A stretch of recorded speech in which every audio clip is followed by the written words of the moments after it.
জুলাই যোদ্ধা ও ইনকিলাব মঞ্চের মুখপাত্র শহীদ শরীফ ওসমান হাদিকে শেষ বিদায় জানালো লাখো মানুষ। কান্না, শোক আর শ্রদ্ধায় ভারী হয়ে উঠে রাজধানীর জাতীয় সংসদ ভবনের দক্ষিণ প্লাজা ও আশপাশের এলাকা।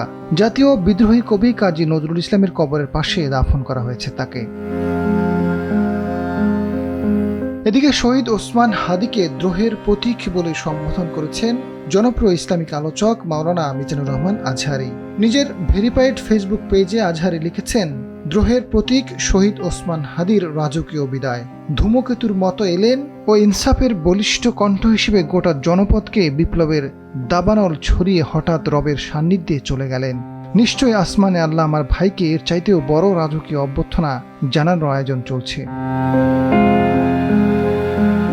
শনিবার বেলা 3:30টার দিকে দাফনের আগে হাদিকে শেষবারের মতো বিদায় জানানো হয়।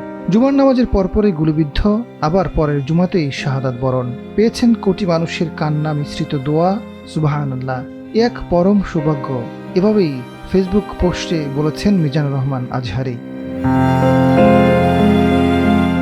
সবশেষ জনপ্রিয় এই ইসলামিক বক্তা লিখেছেন, হাদির মতো এমন দেশপ্রেমিক, আধিপত্যবাদী বিরোধী ও ধর্মীয় মূল্যবোধ সম্পন্ন তরুণরাই আগামীর বাংলাদেশ।